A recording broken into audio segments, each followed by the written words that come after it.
أعوذ بالله من الشيطان الرجيم. بسم الله الرحمن الرحيم. إن الحمد لله نحمده ونستعينه ونستغفره ونعوذ بالله من شرور أنفسنا ومن سيئات أعمالنا. من يهده الله فلا مضل له ومن يضلل فلا هادي له، وأشهد أن لا إله إلا الله وحده لا شريك له، وأشهد أن محمدا عبده ورسوله.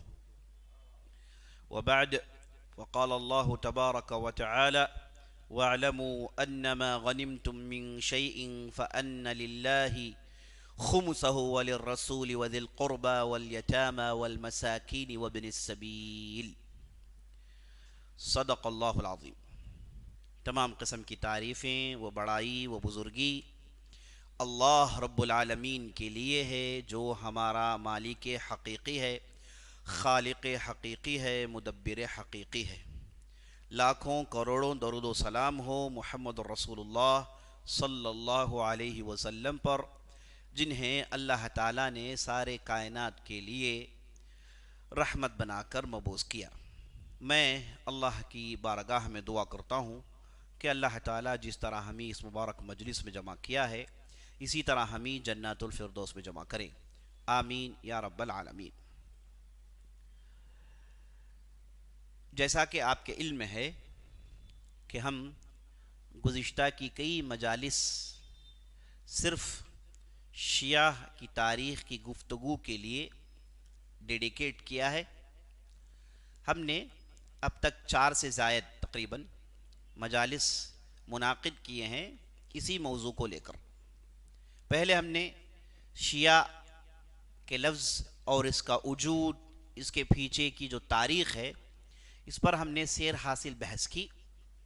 اس کے بعد ہم نے شیعہ حضرات کے عقائد کی جو بگاڑ ہے، وہ کن کن جگہوں میں یہ بگاڑ پائی جاتی ہے، اور یہ بگاڑ کی کیا وجہ ہے، اس کے کیا دلائل ہیں، اور ان دلائل کے کیا جوابات ہیں، اس پر ہم نے گفتگو کی.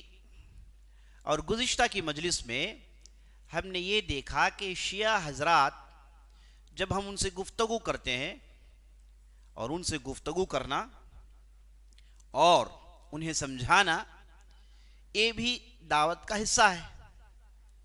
اللہ کے راہ میں، اللہ کے راستے کی طرف لوگوں کو بلانا، جسے دعوت کہا جاتا ہے. اس دعوت میں جہاں غیر مسلمانوں کو اسلام کی طرف بلانا ضروری ہے، وہاں بگڑے عقائد کی درستگی کی ذمہ داری بھی اٹھانا، بگڑے عقیدوں کو بھی صحیح راستے کی طرف بلانا، یہ بھی دعوت کا حصہ ہے. بلکہ یہ مشکل ترین ہے. ایک آدمی جو اسلام میں نہیں ہے، وہ اسلامی عقائد کو نہیں جانتا، اسے اسلام کی طرف مائل کرنا بنسبت آسان ہے. اور تجربہ نے یہ بتایا ہے کہ ایسے بھی لوگ ہیں جن کے پاس آپ قرآن کی چند آیتوں کا ترجمہ پیش کریں گے تو اسلام قبول کر لیتے ہیں. تو اسلام میں داخل ہونا، داخل کرانا بنسبت بگڑے ہوئے عقیدوں کو درست کرنا ایک حد تک آسان ہے.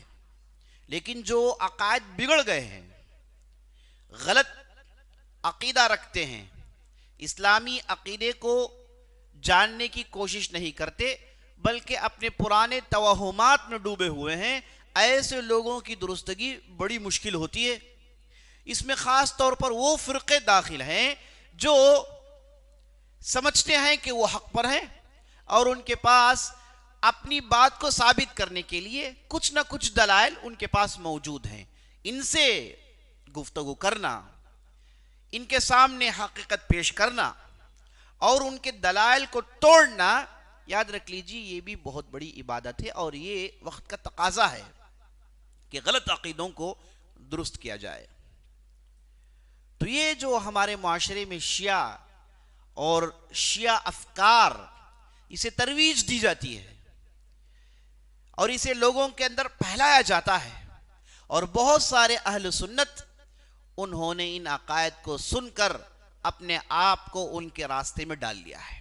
تو ایسے موقع پر ان باتوں کو جاننا، ان کی تفصیل جاننا بہت ہی ضروری ہے، اور اسی وجہ سے ہم اس جیسی مجالس قائم کرتے ہیں تاکہ حقائق لوگوں کے سامنے واضح ہو. کی مجلس میں یہ دیکھا کہ یہ جو شبہات پیش کرتے ہیں، مطلب اپنے عقیدے کو سچ سمجھ کے اہل السنہ والجماعہ کے عقیدے کو غلط ثابت کرنے کے لیے جو وہ اپنے شبہات، اپنے ڈاؤٹس پیش کرتے ہیں، ان ڈاؤٹس اور ان شبہات کا کیا جواب ہے، اس پر ہماری گفتگو چل رہی تھی. اس پر ہم نے گزشتہ کی مجلس میں بحث کی. گزشتہ کی مجلس میں جس ڈاؤٹ اور جس شبہ کو لے کر ہم گفتگو کر رہے تھے وہ یہ تھا کہ علی بن ابی طالب نے آخر ابوبکر صدیق رضی اللہ عنہ کے ہاتھ میں کیوں بیعت نہیں کی. اس پر ہم نے تفصیلی گفتگو بتائی کہ علی بن ابی طالب نے بیعت کی اور وہاں پر کیسے حالات تھے، وہاں پر کیسے کیسے ڈیولپمنٹس آ گئے تھے، اور کیوں علی رضی اللہ عنہ اپنے گھر ہی میں رہے اور بعد میں آ کر انہوں نے کیوں بیعت کی. یہ تمام چیزوں کو ہم نے گزشتہ کی مجلس میں گفتگو کر لی. آپ سے گزارش ہے اگر آپ ان چیزوں کو نہیں سنے ہیں تو ضرور سن لیجئے گا تاکہ آج کے آنے والی مجلس آپ کے سامنے کلیئر کٹ واضح ہو جائے. تو ہم نے اس ڈاؤٹ پر گفتگو کی، اس شبہ کو رفع کیا. آپ انشاءاللہ اب آپ کے سامنے ایک دوسرا اہم ڈاؤٹ جو وہ پیش کرتے ہیں وہ میں آپ کے سامنے لاتا ہوں. دیکھیے جو شبہات ہیں جسے میں ایک ایک پیش کر کے اس کے جوابات دیتے ہوئے آ رہا ہوں، یہ جو ترتیب ہے، یہ جو سیکونس ہے، یہ میں نے اپنے طور سے اس سیکونس کو دیا ہوا ہے. اب اس میں کوئی بھی چیز آگے پیچھے ہو سکتی ہے، یہ میرے طرف سے ایک اجتہاد ہے. میں صرف یہ آپ کے سامنے لانا چاہتا ہوں کہ ان کے جو ڈاؤٹس ہیں وہ جاننا اور اس کے جوابات جاننا بہت ضروری ہے، ورنہ آپ کی گفتگو بے معنی ہو جائے گی. اور وہ ہم سے کیسے گفتگو کریں وہ سیکھ کر آتے ہیں، وہ جانتے ہیں کہ کیسے ہمیں خاموش کریں، کیسے کیسی باتیں آپ کے سامنے رکھیں جسے سن کر آپ تھرا کر رہ جائیں. یہ فن تقریباً سمجھ کے وہ آپ کے پاس آتے ہیں. تو ایسی صورت میں آپ کو بھی کچھ تیاری کرنی ضروری ہوتی ہے. تو چلیے جو دوسرا شبہ ہے وہ یہ ہے کہ فاطمہ رضی اللہ عنہا کو آخر میراث کیوں نہیں دیا گیا. یہ شیعہ حضرات کے پاس ایک بہت بڑا مدعا ہے، یعنی جس کے ذریعے سے وہ کہتے ہیں کہ دیکھو نبی صلی اللہ علیہ وسلم کی بیٹی پر ظلم ہوا، ان پر ظلم کرنے والے ابوبکر ہیں اور عمر ہیں، نعوذ باللہ، ان دونوں نے مل کے ظلم کیا اور انہیں نبی صلی اللہ علیہ وسلم کی دولت سے کچھ دیا ہی نہیں، ان پر اپنا پورا غصہ دکھایا. یہ مدعا ان کے پاس عزیز ساتھیو بڑا ہی بڑا مدعا ہے کہ فاطمہ رضی اللہ عنہ کو نبی صلی اللہ علیہ وسلم کے میراث سے محروم کرنا، انہیں کچھ بھی نہیں دینا، یہ گویا کہ ابوبکر کی طرف سے غصے کا اظہار تھا جو فاطمہ رضی اللہ عنہ پر وہ کرنا چاہتے تھے، رضی اللہ عنہ پر وہ کرنا چاہتے تھے. تو چلیے حقیقت کیا ہے اس کے پیچھے یہ جان لیتے ہیں. پہلے تو یہ کہنا کہ ابوبکر صدیق رضی اللہ عنہ کو فاطمہ رضی اللہ عنہ پر غصہ تھا، یہ بے بنیاد بات ہے، یہ بالکل بے بنیاد بات ہے. کیوں؟ کیونکہ فاطمہ رضی اللہ عنہ اور عائشہ رضی اللہ عنہ دونوں کے تعلقات انتہائی خوبصورت اور انتہائی بہترین تھے. دونوں کے تعلقات انتہائی بہترین تھے، اور ابوبکر صدیق رضی اللہ عنہ عائشہ رضی اللہ عنہ کے والد ہیں، اور ان کا احترام فاطمہ رضی اللہ عنہ کے دل میں تھا، اور ابوبکر صدیق رضی اللہ عنہ کے دل میں فاطمہ رضی اللہ عنہ کے تعلق سے احترام تھا. یہ کہنا کہ ان کے دل میں دشمنی تھی اس کی کوئی دلیل نہیں، یہ بالکل ایک جھوٹی بات، بہتان تھی. اچھا ہوا کیا تھا یہ بھی جان لیجیے. آپ وہ یہ تھا کہ آپ صلی اللہ علیہ وسلم کی وفات ہوئی. اب جیسے آپ صلی اللہ علیہ وسلم کی وفات ہوئی تو وہاں پر سقیف بنی ساعدہ کا مسئلہ پیش آ گیا، خلافت کا مسئلہ پیش آ گیا، اس پر بھی ہماری گفتگو ہو گئی. اب ہوا یہ تھا کہ فاطمہ رضی اللہ عنہ کے گھر میں غریبی، علی بن ابی طالب کے گھر میں ہمیشہ غریبی رہی. غریبی کی وجہ سے وہ کافی پریشان تھی، تکالیف جھیلتی تھی، اور وہ جس انداز سے زندگی بتاتی تھی یہ بہت ہی سمجھیے کہ آنکھوں میں آنسو نکالنے والی باتیں ہیں. اس کی تفصیل پھر ہم کبھی گفتگو کریں گے جب ہم فاطمہ رضی اللہ عنہا پر گفتگو کریں گے. ان کی زندگی کو لے کر جب ہم بیٹھیں گے آپ کے سامنے ان کی زندگی کے حالات پیش کرنے کی کوشش کریں گے. ہم نے اس سے پہلے ایک مرتبہ اس موضوع پر گفتگو کی ہے, پتہ نہیں اس کا ویڈیو ہے یا نہیں ہے, اگر ہے تو اسے بھی سن لیجئے گا انشاءاللہ. بہرحال گھر میں جو فقر و فاقہ تھا اس کی وجہ سے وہ آئی اور آ کر ابو بکر صدیق رضی اللہ عنہ سے پوچھتی ہیں کہ مجھے میرے والد صاحب کے مال میں سے حصہ دیں. اب ابو بکر صدیق رضی اللہ عنہ فاطمہ رضی اللہ عنہ سے کہا کہ میں نے نبی صلی اللہ علیہ وسلم سے سنا ہے نحن الانبیاء لا نورث, ہم جو انبیاء ہوتے ہیں ہم میراث میں مال چھوڑ کر نہیں جاتے, درہم اور دینار چھوڑ کر نہیں جاتے. ہماری جو میراث ہوتی ہے وہ صرف اور صرف ہمارا جو علم ہوتا ہے, نبوت کی جو تعلیمات ہوتی ہیں وہی ہمارا میراث ہے جس میں سب کا حصہ ہے. میرے خونی رشتہ دار ہوں یا پھر غیر خونی رشتہ دار ہوں, سب کا حصہ اس میراث میں بنتا ہے. اور ہم نے جو مال چھوڑا ہے, ایک ہے نبی صلی اللہ علیہ وسلم اپنی نبوت کی تعلیمات چھوڑتے ہیں, ایک نبی بشر ہونے کی وجہ سے ان کی بھی ضروریات ہوتی ہیں, ان کی بھی دولت, ان کا بھی مال ہوتا ہے. یہ جو دولت مال چھوڑ کر جاتے ہیں یہ پورے کا پورا صدقہ ہوتا ہے, وہ بھی لوگوں کے اندر یعنی ان کے ورثہ میں تقسیم نہیں ہوتا, وہ پورے کا پورا مال صدقہ و خیرات میں ڈال دیا جاتا ہے, بیت المال کا حصہ ہوتا ہے. تو نبی صلی اللہ علیہ وسلم نے یہ حدیث سنایا تھا. ابو بکر صدیق رضی اللہ عنہ نے اس حدیث کو فاطمہ رضی اللہ عنہ کے سامنے رکھا. وہ سنتی ہیں, خاموشی سے چلی جاتی ہیں. بعض روایتوں میں آتا ہے جن میں کلام ہو سکتا ہے, یعنی اتنے مضبوط روایات نہیں, کہ اس میں لفظ آیا ہے فوجدت, یعنی انہیں غصہ آیا, غم ہوا, انہیں غصہ آیا, غم ہوا, اور اس غم کو لے کر گھر واپس چلی جاتی ہیں. یہ روایات پر اعتماد نہیں کیا جا سکتا. انہوں نے پوچھا, ابو بکر صدیق نے جواب دیا.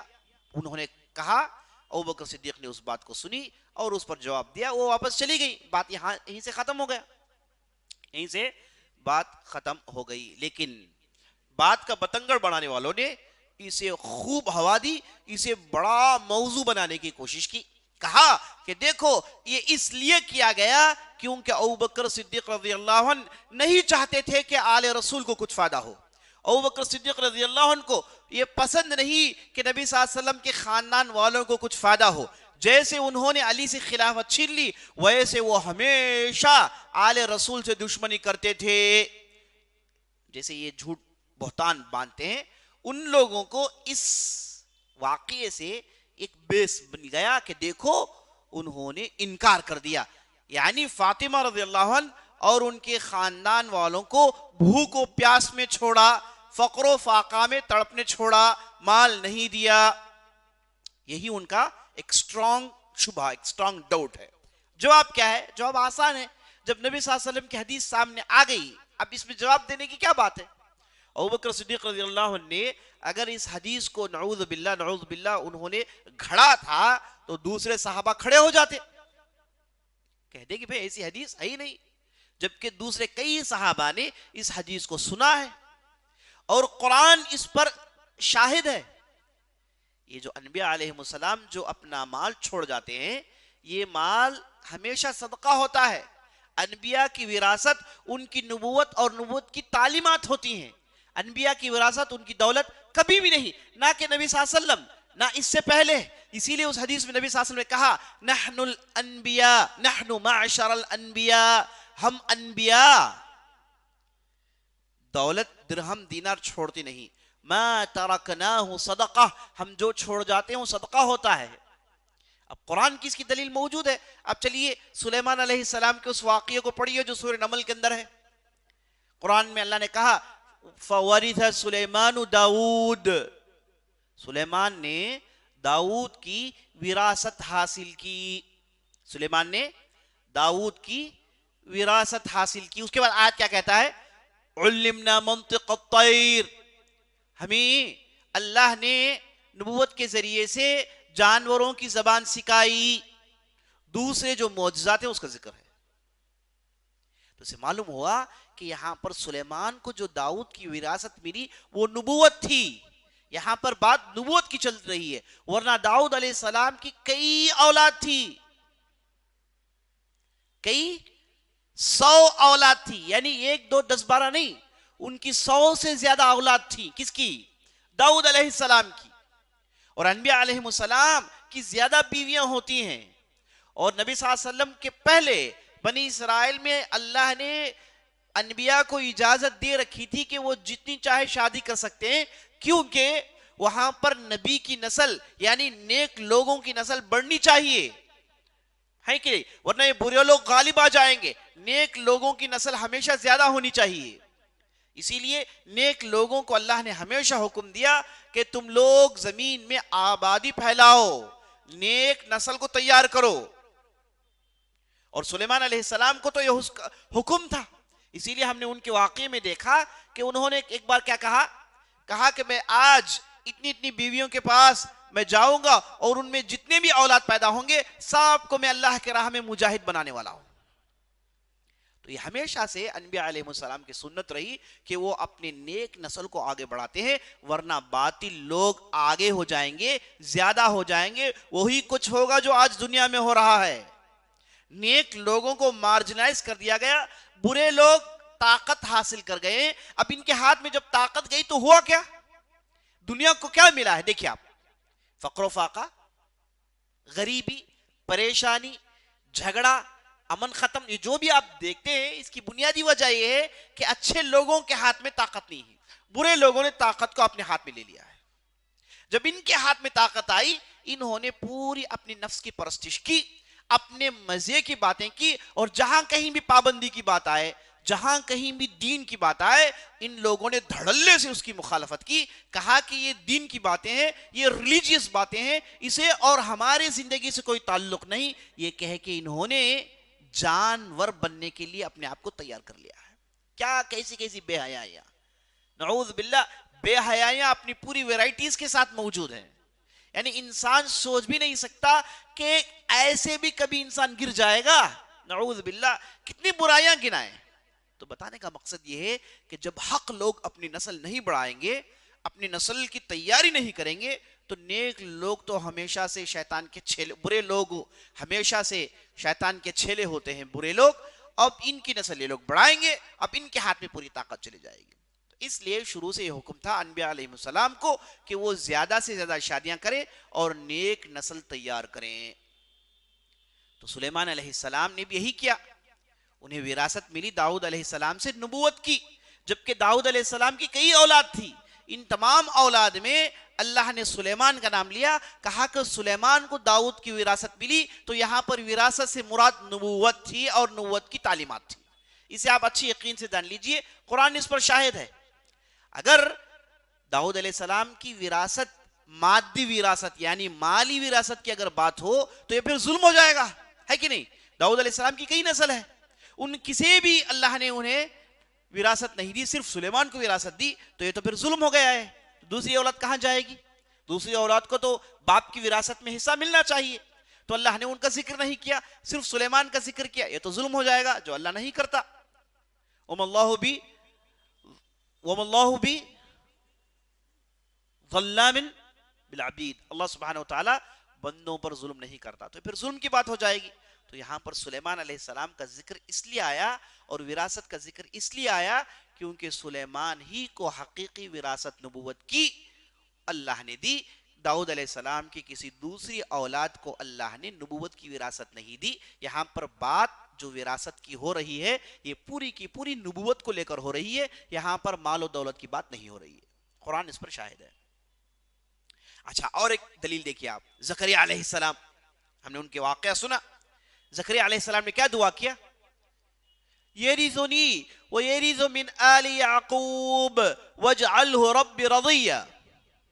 سلیمان علیہ السلام نے جب مریم علیہ السلام کے پاس میوے دیکھے تو فوراً محراب میں کھڑے ہو گئے، اللہ سے دعا مانگی کہ اے اللہ تو جب غیر موسمی پھل ہے نا دے سکتا ہے، اس پر تو قادر ہے، تو اے اللہ کیوں نہ مجھے اس بڑھاپے میں ایک اولاد دے سکتا ہے. اور اولاد کیسے ہو؟ اے اللہ وہ اولاد ایسی ہو جو میری وارث بنے اور آل یعقوب کی وارث بنے، میری وارث بنے، یعنی میری وراثت ملے۔ کیا زکریا علیہ السلام جیسے زبردست نبی اللہ کے پاس اولاد کی خواہش اس لیے کریں کہ وہ ان کی دولت کی دیکھ بھال کرے؟ یہ بات عقل میں داخل نہیں ہوتی۔ انبیاء علیہ السلام کی دعائیں دولت اور دنیا کی دعائیں نہیں ہوتی، ان کی دعائیں آخرت کو سجانے کی، دین سے تعلق رکھنے والی دعائیں ہوتی ہیں۔ تو یہ کیسے مان لیا جائے کہ زکریا علیہ السلام نے اپنی اولاد کی جو دعا کی وہ اس لیے دعا کی کہ وہ آئے ان کی دولت کی حفاظت کرے؟ ہرگز نہیں، ہرگز نہیں۔ کیسے ہم کہیں گے ہرگز نہیں؟ کیونکہ اللہ نے بعد میں انہیں یحییٰ علیہ السلام دیا۔ یحییٰ علیہ السلام تو وہ زاہد اور نیک آدمی تھے جنہوں نے اللہ کے دین کی دعوت کو پھیلانے میں پوری کوشش کی، آخرکار قتل کر کے شہید کر دیے گئے۔ انہوں نے کوئی زکریا علیہ السلام کی وراثت یا پھر ان کی دولت، ان کے پراپرٹیز کی دیکھ بھال نہیں کی۔ پوری کی پوری زندگی اللہ کے راہ میں دعوت کے لیے انہوں نے ڈیڈیکیٹ کیا ہوا تھا۔ یحییٰ علیہ السلام کی ہی زندگی ہمارے لیے سامنے ہے۔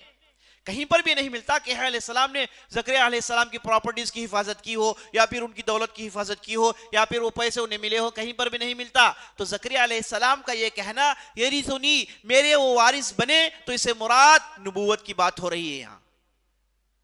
زکریا علیہ السلام نے اللہ سے مانگا کیا؟ کہ اللہ مجھے ایک ایسا لڑکا دے جو مجھ جیسا نبی بنے، مجھ جیسا رسول بنے۔ بنی اسرائیل میں ایسے فرد کا ہونا ضروری ہے، ورنہ یہ قوم گمراہ ہو جائے گی، انہیں دین سمجھانے والا نہیں رہے گا۔ تو زکریا علیہ السلام کی یہی دعا تھی کہ اللہ یرثنی سے مراد میرا وہ وارث بنے نبوت میں۔ اب اس کے بعد دیکھیے اسی دعا میں اور ایک بھی دلیل ہے، کیا ہے؟ وَيَرِثُ مِنْ آلِ يَعْقُوبَ۔ یہ تو کہا جا سکتا ہے کہ جب زکریا علیہ السلام نے کہا یرثنی یعنی میرا وارث بنے، تو ہو سکتا ہے ایک لمحے کے لیے سمجھ لیں کہ وہ دولت کے لیے وارث مانگ رہے ہیں، تو پھر من آل یعقوب، اور آل یعقوب کا بھی وارث بنے، کیسے ہو سکتا ہے؟ آل یعقوب کون ہے؟ یعقوب علیہ السلام اور زکریا علیہ السلام کے درمیان لگ بھگ 1000 سال کا فاصلہ ہے، اور یعقوب علیہ السلام کی اولاد وہی بنی اسرائیل کی اولاد ہے۔ تو یعقوب علیہ السلام اور ان کی اولاد کا وارث بنے، اب کیسے وہ ممکن ہو سکتا ہے؟ بس ہم نے آپ کو یرثنی وَيَرِثُ مِنْ آلِ یعقوب، میرا وارث بنے اور آل یعقوب کا وارث بنے، ان کی وراثت تو بات سمجھ میں آئی، ان کے پاس ہو سکتا ہے کہ کچھ بھی جو ہو اس کے وہ وارث بن سکتے ہیں، لیکن آل یعقوب کے اب وارث کیسے بنیں گے؟ وہ تو 1000 سال پر ممتد ایک دور ہے، وہ تمام انبیاء کے کیسے وارث بن سکتے ہیں؟ تو یہاں پر یقینی طور پر 100% ہم یہی کہہ سکتے ہیں کہ زکریا علیہ السلام نے اللہ سے مانگی ایسی اولاد جو نبی بنے، نبوت کی تعلیم دوسروں تک پہنچائیں، یعقوب علیہ السلام کی نبوت کا حصہ انہیں ملے، یہی زکریا علیہ السلام کی دعا تھی۔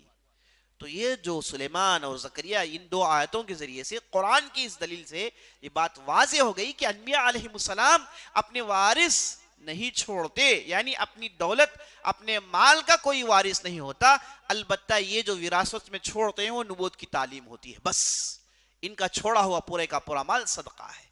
تو ابوبکر صدیق نے جب یہ حدیث سنائی تو سارے صحابہ نے یہ سنا، سب کو یہ بات معلوم تھی، ہاں فاطمہ رضی اللہ عنہا سے یہ علم چھوٹ گیا۔ ایسے ہوتا ہے بڑے بڑے صحابہ سے، ایسے ہوتا ہے کہ ایک بہت ہی اہم بات ان کے علم میں نہیں ہوتی ہے، کیونکہ ہر مجلس میں ہر نبی صلی اللہ علیہ وسلم کی بات ہر بار نبی صلی اللہ علیہ وسلم کے ساتھ رہنا یہ ممکن نہیں ہے۔ ہاں ہر بار کوئی نہ کوئی صحابہ کی جماعت ساتھ رہتی ہے، تعلیم حاصل کرتی ہے، الگ بات ہے، لیکن ہر موقع پر جہاں کہیں بھی نبی صلی اللہ علیہ وسلم ہو وہاں یہ رہے تاکہ ان کا پورا علم منتقل ہو، ایسا نہیں۔ تو نبی صلی اللہ علیہ وسلم کا علم صحابہ میں بٹا ہوا ہے، اسی لیے صحابہ کی جماعت مقدس جماعت ہے۔ آپ کسی کو برا بلا مت کہیے، ہو سکتا ہے کہ نبوت کی ایک بھی تعلیم ان کے سینے میں ہو، برا بلا کہہ کے آپ اسے ضائع کر دو گے۔ دیکھیے ہماری شریعت کی حفاظت اللہ نے کیسے کی؟ نبی صلی اللہ علیہ وسلم کا علم صحابہ میں بٹا ہوا ہے، تو یہ جو آپ علم کی تلاش کرتے ہیں وہ انہی صحابہ میں ہے۔ ہاں بعض کو زیادہ معلوم ہے، بعض کو کچھ معلوم ہے، بعض کو ایک حدیث معلوم ہے، بعض کو ہزاروں کی احادیث معلوم ہے۔ تو یہاں پر فاطمہ رضی اللہ عنہا سے یہ علم چوک گیا تھا، ان کے علم میں بات نہیں تھی، اس لیے وہ آ کر پوچھتی ہیں. اگر انہیں معلوم ہوتا تو پوچھتی بھی نہیں ہے کہ نہیں. اگر یہ چیز انہیں معلوم ہوتی کہ نبی کی میں وارث نہیں بن سکتی تو وہ پوچھتی بھی نہیں. اب اس پر نہیں جانتی ہے اور اس پر فقر و فاقہ، ان چیزوں نے فاطمہ رضی اللہ عنہا کو پوچھنے پر ابھارا تو آ کر پوچھتی ہیں اور انہیں جواب مل گیا. لیکن بات کا بتنگڑ بنانے والوں نے خوب بتنگڑ بڑھایا. اب جب یہ بتنگڑ بناتے ہیں، تعجب کی بات ہے کہ آپ نے عقل کو دفن کر دیتے ہیں، گفتگو کرتے ہیں عقل نہیں. سمپل سی دیکھیے میراث کا حساب کیا ہے اسلام میں. اگر کوئی آدمی دنیا سے چلا جاتا ہے تو ایک پورا میراث کا سسٹم ہے. اللہ سبحانہ و تعالیٰ نے قرآن میں 2-3 آیتوں میں پورے میراث کا علم بیان کیا ہے. سبحان اللہ. اس آیت کو پڑھ کے اگر کوئی سمجھ لے تو سیدھے سیدھے ایمان لا لے گا، کیونکہ اس انداز سے پورا علم ان 2 آیتوں میں ڈال دینا کوئی آسان چیز نہیں ہے، صرف قرآن ہی سے ہو سکتا ہے. تو اللہ نے ان 2-3 آیتوں میں پورا میراث کا علم بیان کیا. اس میں اللہ نے یہ کہا کہ اگر کوئی آدمی وفات پاتا ہے، اس کے بچے ہیں، اس کی بیوی ہے، تو کسے کتنا حصہ ملے گا یہ پہلے سے متعین ہے. نبی صلی اللہ علیہ وسلم نے اپنی زندگی میں اس پر عمل کیا، لوگوں کو اس کے مطابق فتوے دیے، لوگوں نے اس کے مطابق اپنی میراث کی تقسیم کی ہے نبی صلی اللہ علیہ وسلم کے زمانے میں. تو اب دیکھیے نبی صلی اللہ علیہ وسلم انتقال کر گئے. اب نبی صلی اللہ علیہ وسلم کی اولاد میں کون ہے؟ کوئی نہیں ہے. پوری لڑکیاں وفات پا گئیں، پورے لڑکے وفات پا گئے سوائے فاطمہ رضی اللہ عنہا کے. وہ بھی 6 مہینے کے بعد وفات پا جاتی ہے. جب فاطمہ رضی اللہ عنہ تھی، انہیں نبی صلی اللہ علیہ وسلم کی میراث سے کتنا حصہ ملے گا؟ فرض کریے کہ نبی صلی اللہ علیہ وسلم کے میراث کو اگر تقسیم کرنا چاہتے ہیں تو انہیں کتنا حصہ ملے گا؟ حالانکہ ہم نے بتا دیا کہ ان کی میراث کی تقسیم نہیں ہوتی، صدقہ ہے. میں اس لیے بتاتا ہوں کہ آگے آپ دیکھیں گے کہ کیوں میں تفصیل بتا رہا ہوں. اگر نبی صلی اللہ علیہ وسلم کی میراث کی تقسیم ہوتی تو فاطمہ رضی اللہ عنہ کو آدھا ملتا، نصف. نبی صلی اللہ علیہ وسلم کی پوری دولت میں آدھا ملتا، کیونکہ وہی ایک لڑکی تھی. اگر لڑکا ہوتا تو پورا لے جاتا، لڑکی تھی تو اس لیے آدھا. اب نبی صلی اللہ علیہ وسلم کے رشتہ داروں میں اور کون ہے؟ رشتہ داروں میں بیویاں ہیں. رشتہ داروں میں کون ہے؟ بیویاں ہے کہ نہیں ہے؟ شیعہ حضرات کہتے ہیں کہ نہیں، نبی صلی اللہ علیہ وسلم کے آل رسول میں ان کی بیویاں نہیں ہیں. یہ کون سا عقل مانے گا؟ ان کے گھر میں ان کی بیویاں مان لیں گی؟ جا کے بتاؤ. بیل انڈے کے مار کے توڑا دیں، دماغ خراب کرا لیں. تمہاری میں وارث نہیں. کیا یہ لوگ کہتے ہیں کہ نبی صلی اللہ علیہ وسلم کے وارث میں نبی صلی اللہ علیہ وسلم کی بیوی نہیں. کیا بیوقوف پن ہے، اللہ بہتر جانتا ہے. بہرحال اب فاطمہ رضی اللہ عنہ کو آدھا جائے گا. اب نبی صلی اللہ علیہ وسلم کی بیویاں کون ہیں؟ جتنی بھی بیویاں ہیں انہیں 1/8 1/8 ملے گا. کیوں؟ کیونکہ نبی صلی اللہ علیہ وسلم کی اولاد تھی. اگر اولاد نہیں ہوتی تو بیویوں کو 1/4 ملتا. چونکہ اگر فاطمہ رضی اللہ عنہ ہے تو اب جتنی بھی بیویاں ہیں سب کو 1/8 ملے گا. آدھا چلا گیا، 1/8 چلا گیا، باقی بچے گا کہ نہیں بچے گا؟ بچے گا. باقی کون لے جاتے؟ باقی لے جاتے عباس رضی اللہ عنہ. باقی کون لے جاتے؟ کیونکہ نبی صلی اللہ علیہ وسلم کے چچا میں عباس رضی اللہ عنہ زندہ تھے، باقی کوئی نہیں. تو میراث بڑھتی تو کتنے لوگوں میں بڑھتی؟ فاطمہ رضی اللہ عنہ، نبی صلی اللہ علیہ وسلم کی بیویاں اور عباس رضی اللہ عنہ کے پاس یہ پوری میراث بڑھتی. دیکھیے بیویوں نے پوچھا نہیں، اسی لیے میں نے آپ کے سامنے تقسیم پیش کی. پوچھنے والی کون تھی؟ صرف فاطمہ رضی اللہ عنہ تھی، کیونکہ ان کے پاس حدیث نہیں پہنچی تھی. اس لیے بیویوں نے مطالبہ نہیں کیا، جبکہ انہیں کتنا ملنا ہے؟ 1/8 ملنا ہے. اب دیکھیے نبی صلی اللہ علیہ وسلم کے تحویل میں کتنی زمینیں تھی؟ جب نبی صلی اللہ علیہ وسلم دنیا سے جا رہے تھے تو نبی صلی اللہ علیہ وسلم کے پاس کتنی زمینیں تھی؟ جہاں کا پیداوار، جہاں کا جو ہے اناج نبی صلی اللہ علیہ وسلم کو آتا تھا. وادی القرا ایک پوری بستی، خیبر کی ڈھیر ساری زمینیں، تیمہ کی زمینیں، فدق کی زمینیں، یہ 4 بستیاں تھی جو پوری کی پوری نبی صلی اللہ علیہ وسلم کے تحویل میں تھی. یعنی یہ کیوں؟ دیکھیے جب مجاہدین کسی بستی کو لڑ کر فتح کرتے ہیں، کسی بستی گئے، لڑائی ہوئی، اسے فتح کیا گیا، تو وہاں پر جو مال غنیمت کے طور پر زمین ہو، جو بھی چیزیں ہوں جو آتی ہیں، اس میں سے 80% مجاہدین میں تقسیم کر دی جاتی ہے، اور اس میں جو 20% ہوتا ہے وہ بیت المال کو پہنچا دیا جاتا ہے۔ اب بیت المال کو جو پہنچتا ہے 20%، اس میں 5 حصے بٹتے ہیں، جیسے اللہ نے قرآن میں ارشاد فرمایا وَعَلَمُوا أَنَّمَا غَنِمْتُمْ وَعَلَمُوا أَنَّمَا غَنِمْتُمْ فَخُمُسَهُ فَعَلَمُوا أَنَّمَا غَنِمْتُمْ مِنْ شَيْءٍ فَأَنَّ لِلَّهِ خُمُسَهُ وَلِلرَّسُولِ وَلِذُو الْقُرْبَى وَالْيَتَامَى وَالْمَسَاكِينِ وَابْنِ السَّبِيلِ، اللہ نے بتا دیا کہ یہ جو 20% جو بیت المال میں ڈالا گیا ہے، اس کے بھی 5 حقدار ہیں۔ اس میں سے حقدار کون ہے؟ اللہ اور اللہ کے رسول ہیں۔ امید ہے بات سمجھ میں آ رہی ہوگی۔ مال غنیمت لڑائی کے بعد مجاہدین کے ہاتھ میں جو بھی لگتا ہے اسے کہتے ہیں مال غنیمت۔ اس مال غنیمت کی تقسیم کیسی ہوتی ہے؟ 80% کسے چلے جاتا ہے؟ جو مجاہدین لڑے ہیں انہیں چلے جاتا ہے، وہ گھر بار چھوڑ کے لڑ رہے ہیں، مہینے مہینے سال سال لڑ رہے ہیں، جان ہتھیلی پر رکھ کر لڑ رہے ہیں، جبکہ ان کے اس جہاد کے بدلے پیسہ نہیں، یہ تو عبادت ہے۔ اور صحابہ پیسوں کے لیے نہیں آتے تھے، ہاں منافقین پیسوں کے لیے آتے تھے، صحابہ پیسوں کے لیے نہیں آتے تھے، وہ آتے تھے شہادت حاصل کرنے کے لیے۔ ایک بہت بڑی عبادت ہے، جہاد کرنے والے کا مرتبہ تو بہت بڑا ہے، تو وہ اس مرتبے کو حاصل کرنے کے لیے آتے تھے، لیکن اس کے باوجود گھر بار چھوڑا ہے، بیوی بچے ہیں، دوسری ذمہ داریاں ہیں، اگر نہیں لڑتے تو جاتے اپنا کاروبار کرتے۔ تو اس لیے ان کی ضرورتوں کو اسلام پورے کرتے ہوئے کہتا ہے کہ مجاہدین میں 80% بانٹ دیا جائے گا، اور باقی جو 20% ہوتا ہے وہ پورے کا پورا بیت المال میں لا کر پہنچا دیا جائے گا۔ اب یہ جو بیت المال جو ہوتا ہے، اس میں اللہ نے کہا کہ یہ اللہ اور اللہ کے رسول کا حق ہے، 20% اللہ اور اللہ کے رسول کا حق ہے۔ اب اللہ کے رسول کیا کریں گے؟ وہ ذی القربہ رشتہ داروں میں بانٹیں گے، مسکینوں میں بانٹیں گے، ہے نا، ابن السبیل مسافر جو محتاج ہے اس میں بانٹیں گے۔ تو پہلے سے یہ مصارف کو اللہ نے قرآن میں فکس کر دیا کہ یہ جو 20% آئے گا، یعنی پورے مال میں سے 1/5 دیٹ از 20% جو آئے گا، وہ پورے کا پورا اللہ کے رسول کے ہاتھ میں ہوگا، پورے کا پورا اللہ کے رسول کے ہاتھ میں ہوگا۔ اور اللہ کے رسول نے کیا کیا؟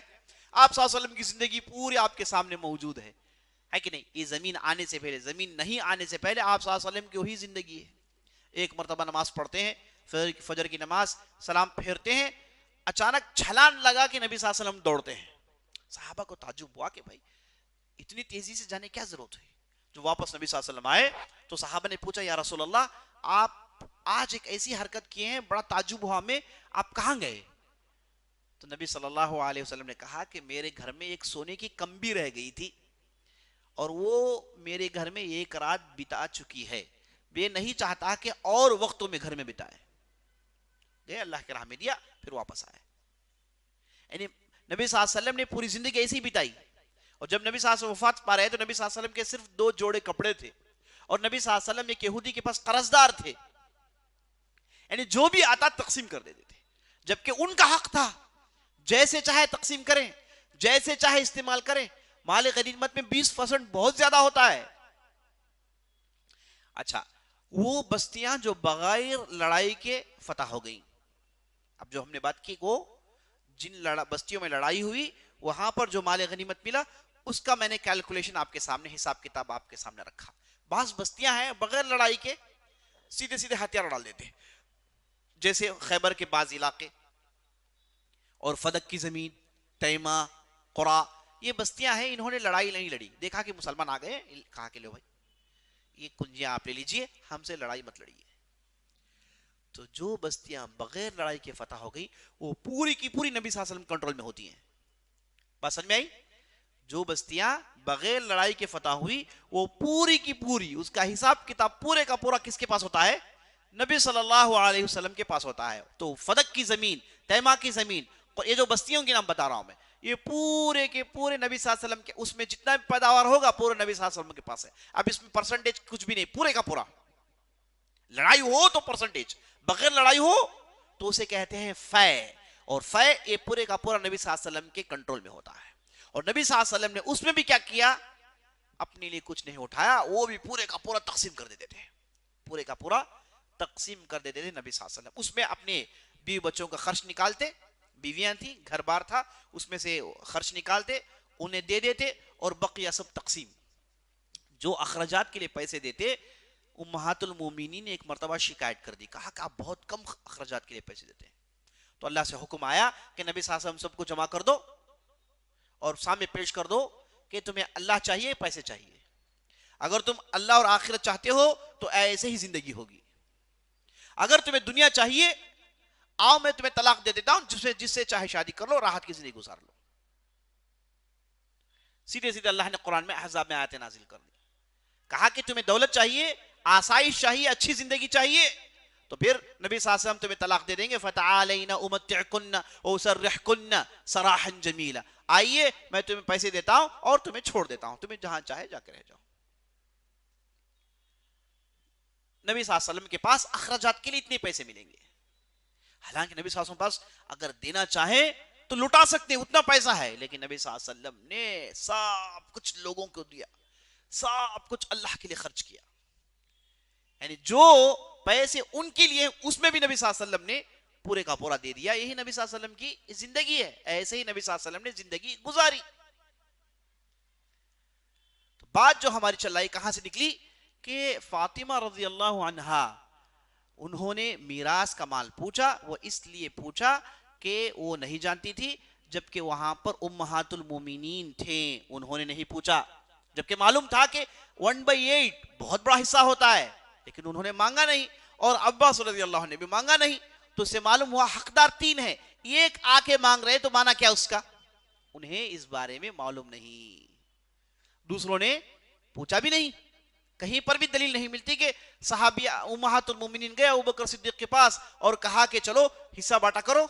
اور عباس سے ایک بھی بات کبھی نہیں ملتی کہ وہ گئے اور ابوبکر صدیق سے انہوں نے لڑا، کہا کہ چلو میں چچا ہوں. ایک آدمی کا چچا جو ہے اس کے باپ کے برابر ہوتا ہے. مالدار اگر اس کی وراثت میں کوئی لڑکا نہیں تو پورے کا پورا بقیہ چچا لے جائے گا. فما بقیہ فلأولی رجل ذکر، وارثین میں صرف عورتیں ہیں، ان کے لیے تو فکسڈ ہے، اور جو بھی باقی ہوگا، جو سب سے قریب مرد ہوگا وہ پورا لے جائے گا. تو اس حساب سے عباس رضی اللہ عنہ پورا مال لے جاتے، لیکن انہوں نے پوچھا نہیں. تو اسے معلوم ہوا کہ فاطمہ رضی اللہ عنہ اس چیز کو نہیں جانتی تھی، انہوں نے اسے پوچھا تو اس کے بعد انہیں جواب مل گیا تو چلی گئی. اس کے بعد اور سنیے،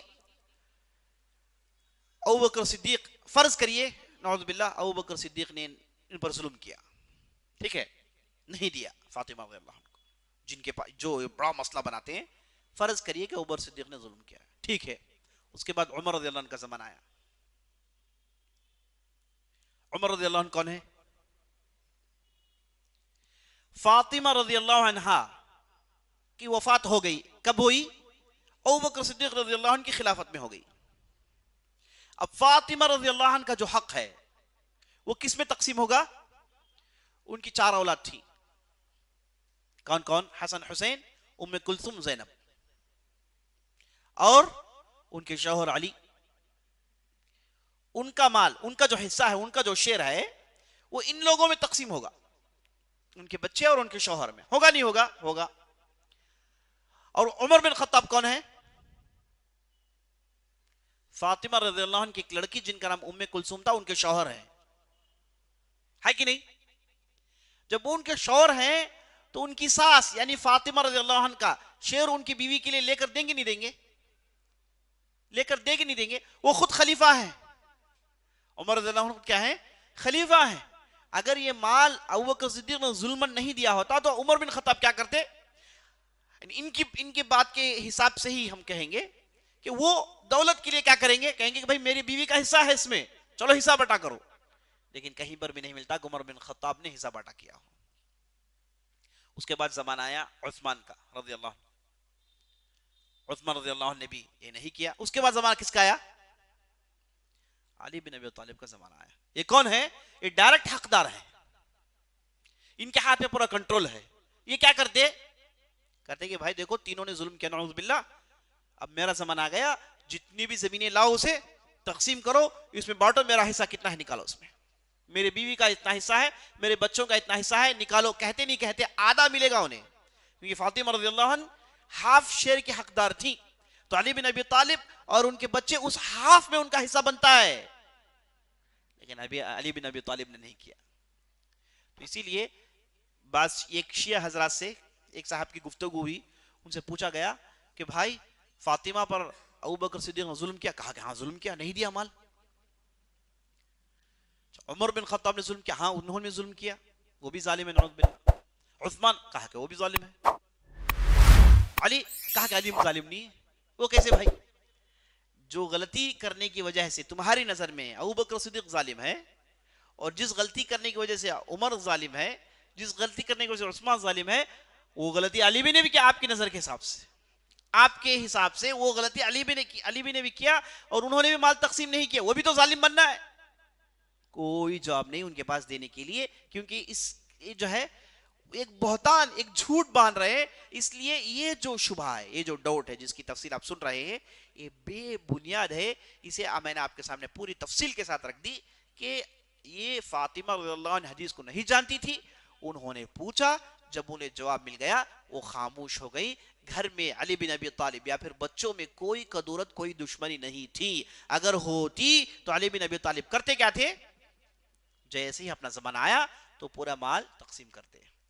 اب یہاں پر آپ کو ایک نئی بات معلوم ہوئی کہ عمر بن خطاب رضی اللہ عنہ علی بن ابی طالب کے کیا ہیں؟ داماد ہیں۔ یہ ایسی چیز ہے جسے وہ ہضم ہی نہیں کر سکتی کہ بھائی کیسے ممکن ہے۔ یہ جو سیناریو پیش کرتے ہیں اس میں تو دونوں جان دشمن ہیں، ہے کہ نہیں؟ ان لوگوں کے پاس شیطان سے بڑا دشمن اگر کوئی ہے تو وہ ہے عمر بن خطاب رضی اللہ عنہ، نعوذ باللہ۔ تو شیطان سے بڑا دشمن علی بن ابی طالب کا داماد، یہ بات ہضم نہیں ہوتی، ہو ہی نہیں سکتی۔ تو اس لیے ان لوگوں نے ہے نا اس تعلق سے 3 باتیں کہی۔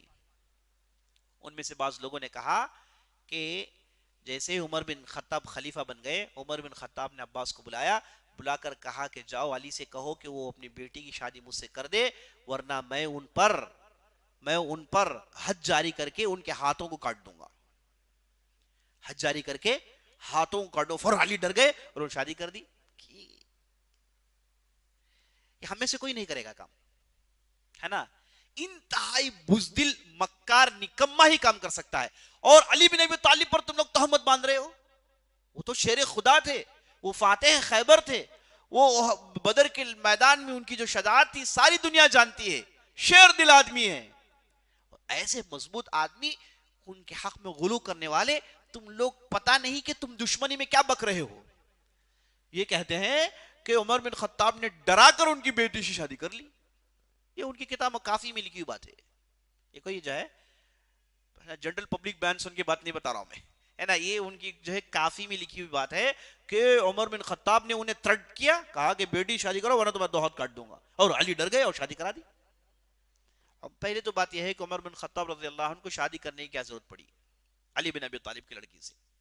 نمبر 2، اتنی زبردستی کرنے کی کیا ضرورت تھی؟ اتنی زبردستی کی جائے تو علی بن ابی طالب اتنی زبردستی جھیلتے، وہ اتنے کمزور تھے، کیا بک رہے ہو تم؟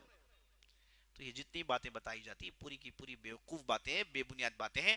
علی بن ابی طالب نے اپنی پوری رضامندی کے ساتھ، پورے خوشی کے ساتھ انہوں نے اپنی لڑکی کی شادی عمر بن خطاب رضی اللہ عنہ سے کی، تاکہ عمر بن خطاب رضی اللہ عنہ سے وہ اپنی رضامندی کا اظہار کرنا چاہتے تھے، بس۔ اور ان میں سے بعض لوگوں نے کہا کیونکہ یہ چیز ہضم نہیں ہوتی نا، ان کا پورا جو بنایا بگڑ گیا، جتنی بھی کھچڑی پکی اس میں 1 بالٹی پانی ڈال دی گئی ہے، پورے کا پورا بیکار ہو گیا۔ ان کی بیٹی سے ان کا سب سے بڑا دشمن شادی کرتا ہے۔ تو ان لوگوں نے کہا کہ اصل میں ہوا یہ تھا کہ جب عمر بن خطاب نے ان کی لڑکی سے شادی کرنا چاہا، بعض جن آئے، آ کے علی بن ابی طالب سے کہا کہ تم گھبراؤ مت، ہم ہے نا ایک عورت کی شکل میں آئیں گے، اس سے عمر بن خطاب شادی کر لیں گے، تمہاری لڑکی کا کچھ نہیں ہوگا اس میں۔ اب جواب اس کا یہ ہے کہ 2 بچے پیدا ہوئے تھے، ایک لڑکا ایک لڑکی۔ ام کلثوم کے یہاں 2 بچے پیدا ہوئے، عمر بن خطاب کے ہے نا ان کے یہاں ایک لڑکا ایک لڑکی پیدا ہوئی۔ اب یہ لڑکا لڑکی کیا ہے؟ جن کی اولاد ہیں، بکواس۔ اور 3 لڑکے کہا کہ نہیں شادی ہوئی نہیں۔ عمر بن خطاب نے علی بن ابی طالب کے لڑکے سے شادی کیا ہی نہیں، ایسا کوئی واقعہ ہی نہیں، جبکہ تاریخ کی، صحیح احادیث کی کتابیں بھری پڑی ہوئی اس واقعے سے کہ عمر بن خطاب نے ام کلثوم سے شادی کیا ہے۔ یہ ایسی حقیقت ہے کوئی انکار نہیں کر سکتا۔ تو سبحان اللہ، ان کی جو بنائی ہوئی عمارت ہے یہ جو شادی تھی یہ مار کے توڑ کے اڑا دیتی ہے، اس لیے عمر بن خطاب ان کے بہت بڑے دشمن ہیں. جب بھی یہ کچھ بنانا چاہتے ہیں وہ توڑ دیتے ہیں، جب بھی کچھ دلیل سازی کرنا چاہتے ہیں تو وہاں پر اس کی جو ہے اس کی بیخ کنی کر دیتے ہیں عمر بن خطاب، اس لیے ہمیشہ سے وہ اس کے دشمن رہے. تو یہاں پر یہ جو ڈاؤٹ ہے انشاءاللہ آپ کے سامنے پوری تفصیل آپ کے سامنے آ گئی، آپ نے پورا دیکھ لیا انشاءاللہ. چلیے ایک دوسرے ڈاؤٹ کی طرف آگے بڑھتے ہیں. دوسرا شبہ کیا ہے؟ جو میری نظر میں جو یہ لوگ بڑے دعوے سے پیش کرتے ہیں اور جو لوگ صحیح علم نہیں رکھتے ان کا بہکنا ممکن ہے. دیکھیے میں ان چیزوں کو آپ کے سامنے لا رہا ہوں، ان کے جو بگڑے ہوئے عقائد جو موٹے موٹے ہیں اس پر ہم نے گفتگو کر لی. شبہات میں ان شبہات کو آپ کے سامنے لاتا ہوں جن کے اندر کچھ بحث ہو سکتی ہے. بعض ایسے شبہات ہیں بحث کیا کریں گے، وہ کہنے والوں کو معلوم ہے کہ جھوٹ ہے، ان چیزوں کو میں آپ کے سامنے نہیں لا رہا ہوں. ایسی چیزیں آپ کے سامنے لانے کی کوشش کر رہا ہوں جس میں نہیں جاننے والا بہک سکتا ہے، نہیں جاننے والا بھڑک سکتا ہے. تو ان چیزوں کو آپ کے میں سامنے لا رہا ہوں. تو تیسری جو ڈاؤٹ جو کریٹ کرتے ہیں وہ یہ ہے کہ نبی صلی اللہ علیہ وسلم کی وفات ہوتی ہے پیر کے دن. آپ صلی اللہ علیہ وسلم وفات پیر کے دن ہوئی. اس پیر کے پہلے کی جمعرات، یعنی پیر اور جمعرات یعنی 4 دن پہلے، پیر سے 4 دن پہلے نبی صلی اللہ علیہ وسلم ایک مرتبہ آپ صلی اللہ علیہ وسلم کو افاقہ ہوتا ہے. ہم جانتے ہیں آپ صلی اللہ علیہ وسلم کو جو آخری زمانے میں جو بخار چڑھ گیا تھا، جو طبیعت خراب ہوئی، لگ بھگ 10 سے 12 دن تک کی طبیعت خراب تھی آپ صلی اللہ علیہ وسلم کی. وہ 10-12 دن کے بیچ میں ایک بار آپ صلی اللہ علیہ وسلم کو افاقہ ہوتا ہے، مطلب آپ صلی اللہ علیہ وسلم کی صحت اچھی بن جاتی ہے اور آپ صلی اللہ علیہ وسلم ایک آدھے دن تک اچھے رہتے ہیں اور صبح کی نماز کے لیے مسجد جاتے ہیں اور دیکھتے ہیں کہ ابوبکر صدیق امامت میں پوری نماز پڑھ رہے ہیں اور آپ صلی اللہ علیہ وسلم کے چہرے میں مسکراہٹ آتی ہے. وہ اس لیے کہ میں جس کام کے لیے مجھے متعین کیا گیا تھا، جو میری رسالت تھی، جو میری نبوت تھی، وہ تو میں نے کر دی ہے. یعنی اللہ کی بندگی کے لیے ایسے لوگ تیار کر لیے، ان کے ایک امام کو میں نے تیار کر لیا ہے. انہیں اللہ نے جو ذمہ داری دی وہ ذمہ داری وہ پورا کرنے کا احساس، ایک خوشی آپ صلی اللہ علیہ وسلم کے چہرے میں ایک مسکراہٹ کی شکل اختیار کر دی ہے. تو بیچ میں آپ صلی اللہ علیہ وسلم کو جو افاقہ ہوا، اس افاقے میں آپ صلی اللہ علیہ وسلم نے صحابہ سے کہا، دیکھیے نبی صلی اللہ علیہ وسلم انسان تھے اور آپ صلی اللہ علیہ وسلم کی عمر اس وقت 60 کے قریب تھی. جب آدمی بڑی عمر میں بیمار ہوتا ہے، زیادہ اسے بخار ہو جائے، زیادہ کمزوری آئے تو آدمی بکتا ہے. آپ نے دیکھا ہے کہ نہیں دیکھا ہے؟ بچوں میں بھی اگر زیادہ بخار آ گئی تو بچے بکتے ہیں، نیند میں بکیں گے. سنا ہے کہ نہیں سنا ہے؟ جب آدمی ادھیڑ عمر کا ہوتا ہے، مضبوط ہوتا ہے نا، اس پر بیماری زیادہ حملہ نہیں کرتی، وہ ایک قابو میں اپنے آپ کو رکھتا ہے. اگر اسے بھی بہت زیادہ طبیعت خراب ہو گئی بکتا ہے آدمی. یہ انسانی بشری تقاضا ہے. اور آپ صلی اللہ علیہ وسلم پر جو بخار ہوتی تھی، ایک مرتبہ آپ صلی اللہ علیہ وسلم کو جب بخار ہوئی تو آپ صلی اللہ علیہ وسلم تڑپ گئے. تو ایک صحابی جو بغل میں تھے کہا، یا رسول اللہ آپ کو تو بہت زیادہ تکلیف ہو رہی ہے. تو نبی صلی اللہ علیہ وسلم نے کہا، انی لأوعک کما یوعک الرجلان منکم. کہتے ہیں کہ جب مجھے ایسا جو دورہ پڑتا ہے، درد کا دورہ پڑتا ہے، بیماری کا دورہ پڑتا ہے، جیسے عام لوگوں کو پڑتا ہے، مجھے 2 آدمیوں پر جو سختی ہوتی ہے وہ سختی مجھ پر ہوتی ہے. تو فوراً صحابی نے کہا، وہ صحابی دیکھیں کتنے سمجھدار ہیں، کہا یا رسول اللہ یہ اس لیے آپ کے ساتھ ہو رہا ہے، یعنی کیا یہ چیز آپ کے ساتھ اس لیے ہو رہی ہے کیونکہ آپ کو 2 آدمی کا ثواب ملے گا؟ کہا کہ ہاں مجھے 2 آدمی کا ثواب ملے گا، اس لیے میرے ساتھ ایسا ہوتا ہے. تو آپ صلی اللہ علیہ وسلم کو جب مرض بڑھ جاتا ہے تو انتہائی سختی جھیلتے ہیں. اور وہی کا ایک طرف آپ جانتے ہیں وہی کتنی سختی سے آتی، اس پر گفتگو ہماری ہوگی، جسے آپ صلی اللہ علیہ وسلم جھیلتے تھے اور پوری زندگی سے جھیلتے رہے. تو آپ صلی اللہ علیہ وسلم کا جو جسم تھا ان چیزوں کو جو ہے برداشت کر کے تھک چکا تھا. اور آخری زمانے میں آپ صلی اللہ علیہ وسلم کے ساتھ جب بھی بیماری ہوئی تو آپ صلی اللہ علیہ وسلم کبھی کچھ ایسے ہی باتیں کہہ دیتے تھے. حدیث میں آتا ہے کہ نبی صلی اللہ علیہ وسلم کچھ کہہ رہے ہیں، وہ کہنا نہیں چاہتے، ان کی زبان سے کچھ نکل رہا ہے، کچھ بول رہے ہیں. تو جب جمعرات کا دن آیا تو آپ صلی اللہ علیہ وسلم کو تھوڑا افاقہ ہوا. تو آپ صلی اللہ علیہ وسلم، افاقہ مطلب یہ نہیں کہ بالکل درست ہو گئے، جو سختی تھی اس میں تھوڑی کمی آئی. تو آپ صلی اللہ علیہ وسلم اٹھے اور جتنے بھی جو لوگ بیٹھے تھے سب لوگ آ گئے تھے. سنا کہ نبی صلی اللہ علیہ وسلم کو تھوڑا افاقہ ہوا تو سب جمع ہو گئے تھے. آل بیت پورے کے پورے موجود تھے ادھر اور بڑے بڑے صحابہ موجود تھے. تو نبی صلی اللہ علیہ وسلم نے اس حالت میں, اس مرض کی حالت میں نبی صلی اللہ علیہ وسلم نے کہا, اے لوگو ایک کتاب لاؤ, لکھنے کے سامان لاؤ, میں تمہیں ایک ایسی چیز لکھا دیتا ہوں جس کے بعد تم لوگ کبھی گمراہ نہیں ہوگے, اس کے بعد تم لوگ کبھی گمراہ نہیں ہوگے. تو اتنے میں ایک صاحب نے کہا کہ نہیں, نبی صلی اللہ علیہ وسلم کو اس حالت میں تکلیف مت دو. اور وہاں پر عمر بن خطاب تھے, انہوں نے کہا کہ نبی صلی اللہ علیہ وسلم کی اس حالت میں کوئی ڈسٹرب کرنے کی ضرورت نہیں ہے, کوئی ڈسٹرب کرنے کی ضرورت نہیں ہے, ہے نا. نبی صلی اللہ علیہ وسلم کو اب لکھائیں گے, فلاں کریں گے, تکلیف ہوگی. یہ جو خاص لوگ ہوتے ہیں وہ ایسے ہی خیال رکھتے ہیں, ہے کہ نہیں. ہر آدمی ہی کرتا ہے. آپ کا جب کوئی خاص آدمی بیمار ہو گیا, لوگ اسے دیکھنے ہیں, ڈسٹرب کیا, آپ کہیں گے بھائی ڈسٹرب مت کرو. اگر وہ خود بھی کچھ کرنا چاہے تو آپ کہتے کیا ہیں, بھائی آپ ریسٹ لیجیے, آپ کیوں تکلیف کر رہے ہیں, آپ ریسٹ لیجیے. یہی تو کہتے ہیں نا, یہ خاص لوگ کہتے ہیں, باہر کا لوگ نہیں کہے گا. تو یہاں پر عمر بن خطاب چونکہ بالکل خاص آدمی نے کہا کہ رسول اللہ چھوڑیے, اب اس موقع پر اس پر کیا بھی گفتگو کرنے کی ضرورت نہیں ہے. پوری باتیں تو ہمارے سامنے ہیں, اللہ کی کتاب تو ہمارے سامنے ہے. اس موقع پر آپ ریسٹ لیجیے, آپ تکلیف میں مت پڑیے, آپ زحمت میں مت اٹھائیے. یہ مقصد تھا عمر بن خطاب رضی اللہ عنہ کا. تو جب عمر بن خطاب نے کہا تو بس دوسرے نے کہا کہ نہیں نہیں, نبی صلی اللہ علیہ وسلم کچھ لکھنا چاہتے ہیں. تو 4-5 لوگوں نے آوازیں بلند کی, یعنی بات چیت بڑی ہو گئی. تو نبی صلی اللہ علیہ وسلم نے کہا کہ چلو بھائی آپ سب اٹھ کر جاؤ, مطلب ہم کچھ بھی نہیں کہنا چاہتے. آپ صلی اللہ علیہ وسلم کو غصہ جیسا آ گیا کہ آپ لوگ ہے نا سامنے آوازیں کیوں زیادہ کر رہے ہیں, پہلے سے تکلیف ہو رہی ہے.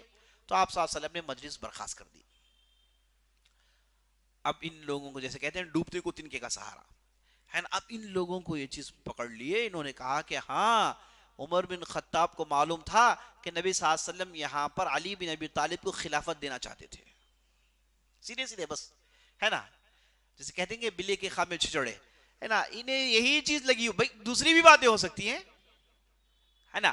اچھا آپ کو کیسے معلوم ہوگا, پہلے تو بتائیے آپ کیسے معلوم ہوگا کہ وہاں پر خلافت ہی ہونے والی ہے. دوسری باتیں ہو سکتی ہیں. جب نبی صلی اللہ علیہ وسلم نہیں بتایا تو نہیں بتایا. اگر آپ یہ کہتے ہیں کہ وہ خلافتی تھی تو دلیل آئیے, بتائیے کہ ہاں خلافتی بتانا چاہتے تھے.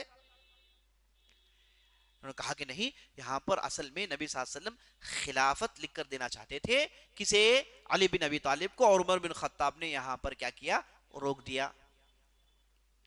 عمر بن خطاب اگر روکنا چاہتے تو کہتے کہ پیپر میں لکھو, پیپر پھاڑ دیتے, بات ختم, خلاص, ہے کہ نہیں, ہے نا.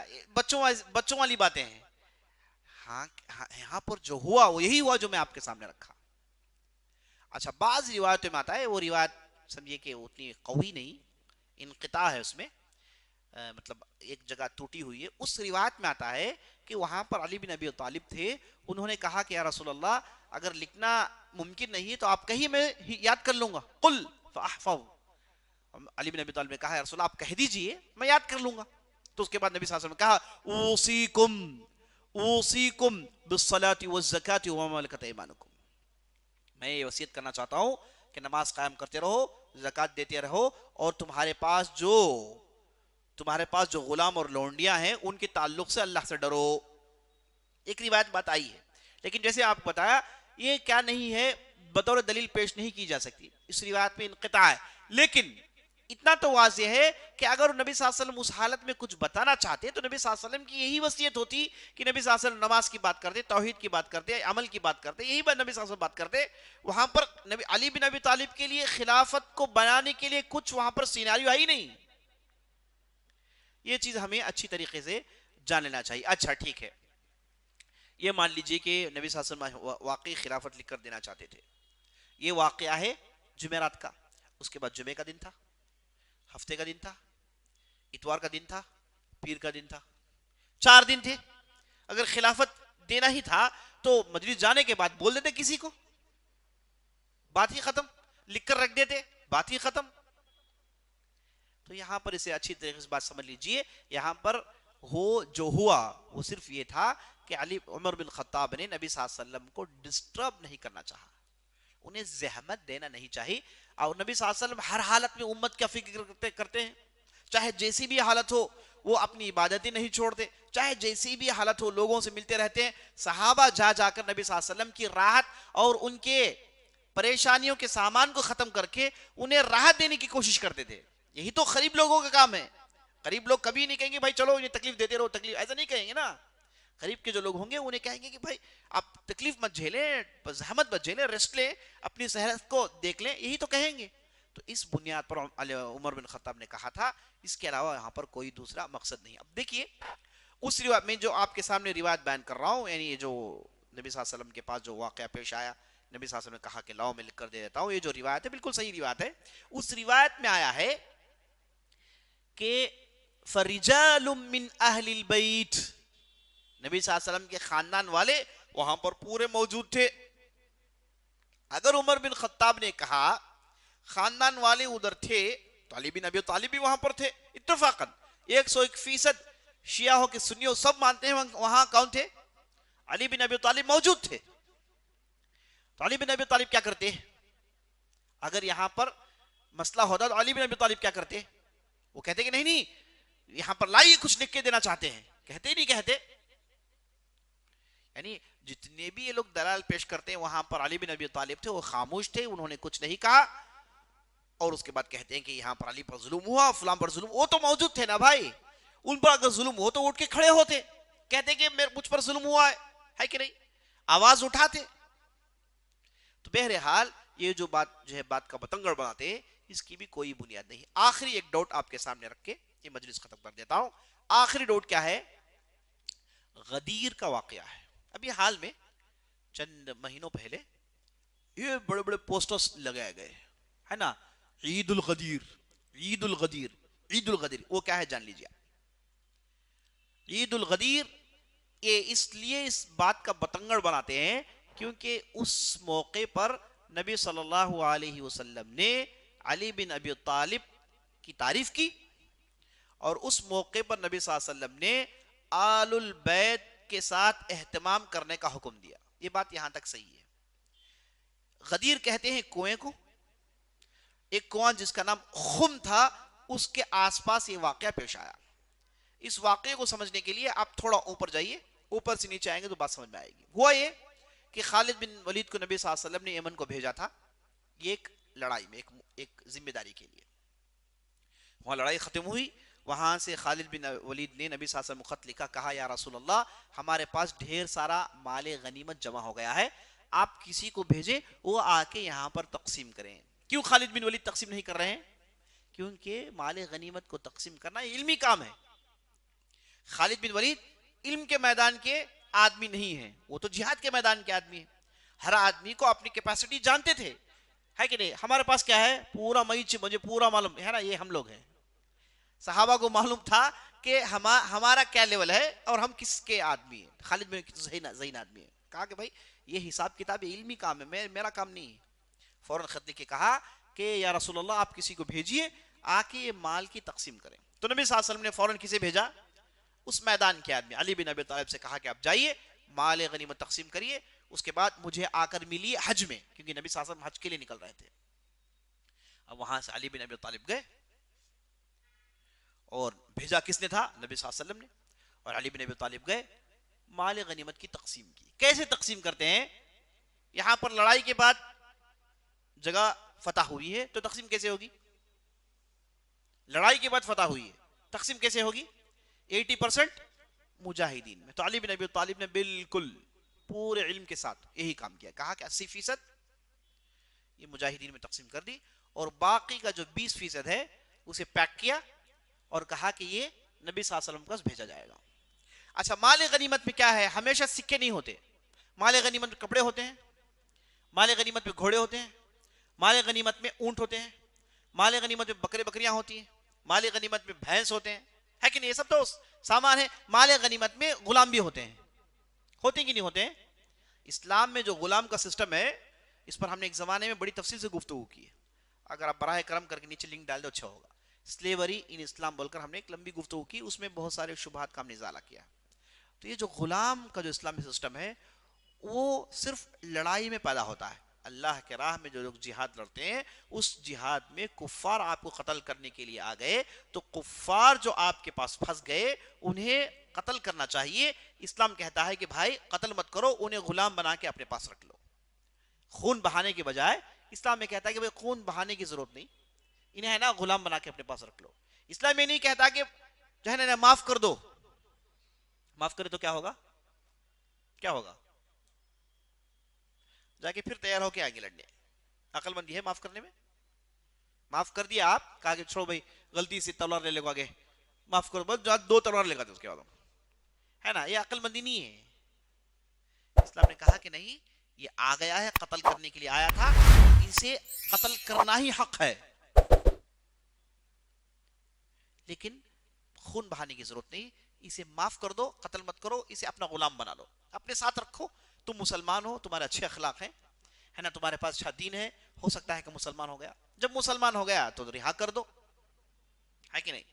اور اسلام نے رہا کرنے کے لیے ایک لمبی فہرست نکالی ہے کہ اب رہا کرتے جائیے. رہا کرنے کے لیے ڈھیر سارے فضائل سنائے گئے، تفصیل میں جانے کا موقع نہیں. تو ہوا یہ کہ اس میں مال غنیمت میں لونڈیاں بھی آئی اور غلام بھی آئے. تو اس میں سے ایک لونڈی سے علی بن ابی طالب نے شادی کی. اب جیسے ہی لوگوں نے دیکھا تو اکثر لوگوں کو غصہ گیا، بڑے بڑوں کو غصہ گیا. خالد بن ولید غصہ گیا، اور ان کے ساتھ ایک دوسرے بڑے صحابی تھے جن کا نام بریدہ، انہیں بھی غصہ گیا کہ یہ کام علی بن ابی طالب کیسے کر سکتے ہیں. مال غنیمت تقسیم کرنے کے لیے انہیں بھیجا گیا، یہ اپنے لیے استعمال کیسے کر سکتے ہیں. انہیں تو ہیڈ کوارٹرز بھیجنا چاہیے، جو حصہ ہیڈ کوارٹرز کا ہے وہاں پر یہ حصہ جائے گا، وہاں سے تقسیم ہو کر بات آئے گی. یہ کیسے تقسیم کر سکتے ہیں؟ غصہ گیا. اب ان کے پاس اتنی ضرورت نہیں کہ علی بن ابی طالب سے جا کے گفتگو کریں. وہاں سے بریدہ ایک جو صحابی تھے وہ سیدھے نکل کے مدینہ چلے گئے نبی صلی اللہ علیہ وسلم کے پاس شکایت کرنے کے لیے. اور نبی صلی اللہ علیہ وسلم حج کی تیاری میں تھے، حج کے لیے نکل رہے تھے.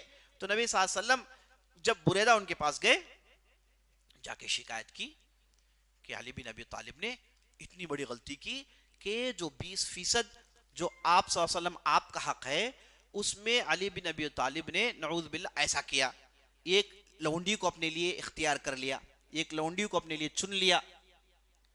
تو آ کے نبی صلی اللہ علیہ وسلم شکایت کی بریدہ. نبی صلی اللہ علیہ وسلم ان کی شکایت سنی، کچھ نہیں کہا، اپنے کام میں مصروف تھے کیونکہ حج کے لیے نکل رہے تھے. بریدہ نے دیکھا کہ نبی صلی اللہ علیہ وسلم کچھ جواب نہیں دے رہے. اس کے بعد تھوڑی دیر کے بعد پھر گئے، جا کے نبی صلی اللہ علیہ وسلم سے وہی شکایت کی. نبی صلی اللہ علیہ وسلم نے پھر اعراض کیا، کہا کہ نظر انداز کیا، کہا کہ کچھ مسئلہ نہیں. بریدہ کو رہا نہیں گیا، 1-2 دن ٹائم لیے، پھر گئے، جا کے پوری تفصیل سنائی، کہا کہ اللہ کے رسول یہ ایسے ایسے ہوا، علی بن ابی طالب نے ایسا کیا. تو نبی صلی اللہ علیہ وسلم نے بریدہ سے ایک ہی جملہ کہا کہ کیا تم معلوم ہے تمہیں، اما علمت ان له اکثر من ذلك، کیا تمہیں نہیں معلوم کہ علی بن ابی طالب اس سے زیادہ کے مستحق ہیں؟ کیا تمہیں نہیں معلوم علی بن ابی طالب اس سے زیادہ مستحق ہے؟ علی بن ابی طالب نبی صلی اللہ علیہ وسلم کے لیے کیا ہے؟ رشتہ دار ہیں. یہ جو 20% ہے اس میں اللہ نے کیا کہا؟ فَعَلَمُوا أَنَّمَا غَنِمْتُم مِّن شَيْءٍ فَأَنَّ لِلَّهِ خُمُسَهُ وَلِرَسُولِهِ وَلِذِي الْقُرْبَىٰ. یہ جو 20% ہے اے اللہ کے رسول کا حق ہے. یہ اللہ کے رسول کس میں تقسیم کریں گے؟ رشتہ داروں میں. تو علی بن ابی طالب کیا ہے؟ رشتہ دار ہیں. اب اس میں ان کا جو حق ہے اس سے زیادہ بنتا ہے، انہوں نے جو لیا ہے بہت ہی کم لیا ہے. تو نبی صلی اللہ علیہ وسلم نے علی بن ابی طالب کی تعریف کی اور وہ صحابی سے کہا کہ وہ اس سے زیادہ مستحق ہے. اتنا ہی کہا چونکہ نکل رہے تھے، مصروف تھے. یہ ایک واقعہ پیش آیا. علی بن ابی طالب وہاں یمن سے اپنا پورا کام ختم کرتے ہیں اور لوگوں سے پوچھتے ہیں کہ دیکھو اے لوگوں، مجھے حکم ہوا ہے کہ میں نبی صلی اللہ علیہ وسلم کو مکے میں آ کر ملوں. میں تو مدینے سے نکل کر آیا تھا لیکن مجھے حکم ہوا ہے کہ مال غنیمت تقسیم کر کے میری ملاقات مکے میں ہونی چاہیے. تو میں مکہ جا رہا ہوں حج کرنے کے لیے، کیا تم میں سے کوئی لوگ حج کے لیے آنا چاہتے ہو؟ تو ایک بڑی تعداد آنا شروع ہو گئی. تو علی بن ابی طالب نے کہا کہ چلو آپ لوگ آگے جاؤ، مجھے اور بھی کام ہے، کام نپٹا کے میں تمہارے ساتھ ہو جاتا ہوں، تم لوگ آگے بڑھو. اور کہا کہ جو جانور قربانی کے ہیں اس پر سواری مت کرو، جو جانور قربانی کے ہیں اس پر سواری مت کرو. اب علی بن ابی طالب کی کیا عمر ہے؟ آپ کا کیا کیلکولیشن ہے؟ جب اسلام آیا تو علی بن ابی طالب کی عمر 9 سال کی تھی. 13 سال مکے کے اور 10 سال مدینے کے، 23 + 9 کتنے ہو گئے؟ 32. اب یہ جو واقعہ ہے یہ آخری حج کا ہے. تو لگ بھگ علی بن ابی طالب کی عمر 31-30 سے زیادہ نہیں، اتنی عمر ہے. اتنی کم عمر میں بڑی بڑی ذمہ داریاں. تو نبی صلی اللہ علیہ وسلم انہیں اچھی طریقے سے جانتے ہیں، ان کا علم اور ان کا مرتبہ جانتے ہیں، ان کے فہم سے واقف ہیں، اس لیے تو اتنی بڑی ذمہ داری دے رہے ہیں. علی بن ابی طالب نے کہا کہ بھائی دیکھو جو قربانی کے جانور ہیں اس پر کوئی سواری نہیں کرے گا. یہ لوگ آگے چلے گئے. ایک دن کے بعد علی بن ابی طالب اپنا قافلہ لے کے نکلے، بڑی تیزی سے گئے. جب وہاں پہنچے تو ان لوگوں کو دیکھا کہ ان میں سے بعض لوگ قربانی کے جانور میں سوار ہیں. علی بن ابی طالب کو ٹینشن ہو گیا، کیونکہ جو جانور قربانی کے ہوتے ہیں جسے ذبح کرنا ہے اس پر سواری نہیں کرنی ہے، یہ اسلام کا حکم ہے. علی بن ابی طالب نے جسے ذمہ داری دی تھی اسے بلا کے خوب ڈانٹا، بہت غصہ دکھایا، اور جو بھی ادھر سب کو غصہ دکھایا. یہ جو غصہ علی بن ابی طالب نے دکھایا، یہ جو طریقہ بعض لوگوں کو پسند نہیں آیا. 30 سال کی عمر ہے، بڑے بڑے لوگوں پر غصہ کر رہے ہیں. کیا کیا ان لوگوں نے؟ سواری تو کی، سواری تو کی ہے. علی بن ابی طالب نے کہا کہ سواری قربانی کے جانور پر نہیں ہوتی ہے، یہ اللہ کے رسول کا حکم ہے. جو جانور سے قربانی کرنا ہے اس پر سواری نہیں، تم اپنے جانور پر سواری کرو. اب چونکہ علی بن ابی طالب کو اس لیے غصہ آ گیا کہ ایک بڑی تعداد سواری میں بیٹھی ہوئی ہے، کافی دور تک آ گئے ہو، اور جسے باقاعدہ بتائے تھے علی بن ابی طالب کہ بھائی ایسا مت کرو. انہیں معلوم اندیشہ تھا کہ لوگ یہ کریں گے، اس لیے جو ان کا قافلے کا امیر تھا اسے کہا کہ بھائی یہ تم نہیں کرنے دو گے. اب وہ صاحب خاموشی سے ہیں اور علی بن ابی طالب کے سامنے چل رہا ہے. اب انہیں یہ اگر قافلہ نبی صلی اللہ علیہ وسلم کے پاس اسی حالت میں گئے تو نبی صلی اللہ علیہ وسلم کس پر غصہ کریں گے، کسے بلیم کریں گے؟ بھائی آپ کو ذمہ داری دی تھی، آپ نے ذمہ داری ٹھیک سے نہیں ادا کی. تو اس لیے علی بن ابی طالب نے بعض لوگوں کو ڈانٹ دیا، اور جن لوگوں کو علی بن ابی طالب نے ڈانٹا انہیں بہت غصہ آ گیا. کہا کہ ایسا کیوں ڈانٹتے ہیں، اتنی سختی سے کیوں ڈانٹا؟ دیکھیے جب آدمی کوئی ڈانٹتا ہے تو اس کے مرتبے کو دیکھیے نا. یہ اپنے لیے تو نہیں ڈانٹ رہا ہے. ہمارے پاس یہی مسئلہ ہے. ہمارے پاس کیا مسئلہ ہے؟ ذمہ دار ڈانٹے تو بڑا مسئلہ ہے نا. ذمہ دار ڈانٹے تو فوراً کہتے ہیں کہ نرمی کہاں گئی، نبی صلی اللہ علیہ وسلم تو نرم تھے. بھائی ذمہ دار ڈانٹتا ہے وہ اپنے لیے نہیں ڈانٹتا ہے. مجھے یہاں پر ابوالکلام آزاد رحمۃ اللہ علیہ کی ایک بہت اچھی بات یاد آئی. انہوں نے کہا کہ 2 چیزیں نہیں بدلنے والی ہیں. وہ غصے میں آ گئے آخری زمانے میں. کہا کہ 2 چیزیں بدلنے والی نہیں ہیں. اگر میرے زندگی کے بعد زمین 10,000 سال تک رہے، 10,000 سال تک لوگ زندہ رہے، 2 چیزیں بدلنے والی نہیں ہیں. ایک، ہندو حضرات کی جو تنگ نظری ختم نہیں ہوگی. ان کا جو نیرو مائنڈڈ ہے ہندو حضرات کی، وہ ختم ہونی، ہمیشہ کی نیرو مائنڈڈ ہی ہیں. اور مسلمان، ہندوستان کے مسلمان ہیں نا، ان کا ان کے بڑوں پر عدم اعتمادی یہ بھی ختم نہیں ہوگا. یعنی ان کے جو بڑے ہیں، ہمیشہ جو لیڈر ہوتے ہیں، ہماری امت کیا ہے؟ اعتماد نہیں کرتی. بہت بڑی خامی کیا ہے ہماری امت کی؟ بہت زبردست بات بتائی انہوں نے. ہم لیڈر تو بنا دیتے ہیں لیکن لیڈر پر اعتماد نہیں. انہوں نے ایسا کرے، اچھا ان کا کنیکشن ہے نا، کچھ پیسہ انہوں مار لیے، وہ گھر کیسا ان کے پاس آیا، اچھا اس میں سے ایک شیئر مار لیے انہوں، ہے نا. ہم لوگ ہمارے لیڈر پر اعتماد نہیں کر، جس کے پاس ذمہ داری. اب تو پھر ذمہ داری کیوں دیے؟ جب تک ذمہ داری نہیں لیے چیختے رہے، ذمہ داری نہیں لیتے. ذمہ داری دینے کے بعد کیا؟ ہاتھ دھو کے ان کے پیچھے پڑ گئے. وہ کھجائے تو کوئی کھجائے، وہ پانی پیتے کیوں پانی پیے؟ گویا کہ آسمان سے اللہ نے بھیجا ہے ان کی نگرانی کرنے کے لیے. تمہیں نگرانی کرنے کا کام تمہارا نہیں ہے. اگر تم اتنی ہوشیار ہوتے تم ذمہ داری بن جاؤ، تم آ جاؤ آگے ذمہ داری لے لو، ہے کہ نہیں؟ تو ابوالکلام آزاد نے بڑی زبردست بات بتایا کہ ہندوستان کے مسلمان اپنے لیڈروں پر جو عدم اعتمادی رکھتے ہیں یہ کبھی ختم ہونے والی نہیں ہے. کیونکہ انہیں لوگوں نے لیڈر بنا لیا. کسے؟ ابوالکلام آزاد کو لوگوں نے لیڈر بنایا تھا، ان پر اعتماد نہیں کرتے تھے. تو پھر لیڈر بننے کا کیا فائدہ؟ بھروسہ کرو بھائی، جسے آپ لوگوں نے ذمہ داری دی اس پر تو بھروسہ کرو. کیوں ذمہ داری تم نے دی ہے؟ اس کے اندر تم نے کوالٹی دیکھی، اس کے اندر صلاحیت دیکھی، اس کے اندر سوچ دیکھی، سمجھ دیکھی، تو پھر بھروسہ کرو نا. تو یہاں پر علی بن ابی طالب کے ساتھ یہی واقعہ پیش آیا. انہوں نے ڈانٹ دیا تو یہ لوگ بھڑک گئے. انہیں کرنا کیا چاہیے تھا؟ یہ سوچنا چاہیے تھا کہ انہوں نے ڈانٹا کیوں. انہوں نے ڈانٹا بھی ہے، پتہ نہیں کس موڈ میں تھے، انہیں کیا غصہ آ گیا. فوراً ان لوگوں نے کیا کیا؟ سیدھے شکایت لے کے نبی صلی اللہ علیہ وسلم چلے گئے. نبی صلی اللہ علیہ وسلم ان لوگوں سے کہا تھا کہ مجھ سے ملاقات مکے میں کرو. یہ گروپ 4-5 لوگوں کی نکل گئے، مدینے کے راستے میں چلے گئے ملنے کے لیے. کس لیے؟ کہ علی بن ابی طالب نے ڈانٹ دیا. علی بن ابی طالب نے ڈانٹ دیا. پھر گئے نبی صاحب شکایت کی, نبی صاحب سنے. پھر دوسری مرتبہ شکایت ہوئی, پھر تیسری مرتبہ شکایت, کہا کہ بہترین کام کیا.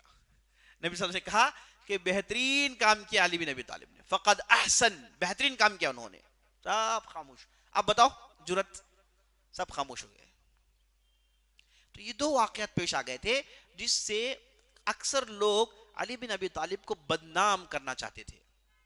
ایک ان کے غصے کی وجہ سے, نمبر دو ان کا وہ کام, اس وجہ سے علی بن ابی طالب کو بدنام کرنا چاہتے تھے. اب علی بن ابی طالب گئے حج پہ, حج ہوا, نبی صلی اللہ علیہ وسلم سے ملاقات ہوئی. اب نبی صلی اللہ علیہ وسلم حج ختم کرتے ہیں. حج کب ختم ہوتا ہے؟ 13 ذی الحجہ کو. حج ختم کر کے نبی صلی اللہ علیہ وسلم سفر کر کے جحفہ نامی ایک علاقے میں پہنچتے ہیں. کب پہنچتے ہیں؟ 18 ذی الحجہ کو پہنچتے ہیں. یہ جو جحفہ کا جو علاقہ ہے, جو آج اہل مصر کے لیے وہی جحفہ کے قریب رابغ ایک علاقہ ہے, جو آج اہل مصر والوں کے لیے وہی میقات ہے. لگ بھگ 250 کلومیٹر دور ہے. کہاں سے؟ مکہ سے. وہاں پر نبی صلی اللہ علیہ وسلم پہنچ جاتے ہیں. تو پہنچنے کے بعد نبی صلی اللہ علیہ وسلم, اب چونکہ حج کے کاموں سے دوسرے مختلف ذمہ داریاں تھیں, تمام ذمہ داریوں سے نبی صلی اللہ علیہ وسلم بری ہو جاتے ہیں. اب گفتگو کرنے کا موقع ہے. تو نبی صلی اللہ علیہ وسلم نے لوگوں کو جمع کیا. اب نبی صلی اللہ علیہ وسلم ساتھ کون ہے؟ کون ہے؟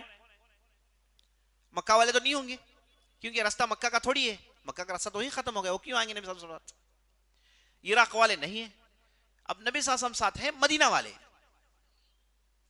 چونکہ اتنا سفر کر کے مدینے کے پاس پہنچنے کے لیے اب ساتھ آئیں گے کون؟ مدینہ والے آئیں گے. کوئی دوسرے بستی والے آنے کا لاجک ہے ہی نہیں, وہ تو حج ختم کر کے اپنی بستی جائیں گے, ساتھ کیوں آئیں گے؟ تو نبی صلی اللہ علیہ وسلم مدینہ والے ہیں اور نبی صلی اللہ علیہ وسلم کے خاص لوگ ہیں. ان لوگوں کے درمیان نبی صلی اللہ علیہ وسلم نے کھڑے ہو کر گفتگو کی. یہ جو واقعہ پیش آیا ایک کنویں کے پاس پیش آیا. اس کنویں کا نام تھا خم. اس کنویں کا نام تھا خم. اس کنویں کے پاس نبی صلی اللہ علیہ وسلم کھڑے ہو کے نبی صلی اللہ علیہ وسلم نے کہا کہ لوگو, میں تمہیں اللہ کی کتاب کو مضبوطی سے تھامنے کا حکم دیتا ہوں. اگر ایسا کرو گے تو کبھی گمراہ نہیں ہوگے. اس کے بعد کہا اذکرکم بأہل بیتی, اذکرکم بأہل بیتی, اے لوگو میرے خاندان والوں کے تعلق سے میں تمہیں یاد دہانی کر رہا ہوں. میرے خاندان والوں کے تعلق سے میں تمہیں یاد دہانی کر رہا ہوں. 3 مرتبہ نبی صلی اللہ علیہ وسلم نے کہا. مطلب کیا ہے کہ میرے خاندان والوں کے ساتھ اچھا برتاؤ کرو, میرے خاندان والوں کو عزت دو, ان کا اہتمام کرو, ان کا مقام ہے جو کہ ہم اہل السنہ والجماع ایمان کا حصہ سمجھتے ہیں. تو نبی صلی اللہ علیہ وسلم نے کہا, اب اتنا ہی کہا تھا نبی صلی اللہ علیہ وسلم نے, بات ختم ہو گئی. لوگ سمجھ گئے کہ کیوں نبی صلی اللہ علیہ وسلم کہہ رہے ہیں. لوگوں کو معلوم ہے, جو عقل مند جو ساتھ ہیں انہیں معلوم ہے کہ نبی صلی اللہ علیہ وسلم یہ بات کیوں کہہ رہے ہیں. کیونکہ یہاں پر علی بن ابی طالب کو بدنام کرنے کی کوشش کی گئی تھی, تو نبی صلی اللہ علیہ وسلم ان کے لیے کھڑے ہو گئے.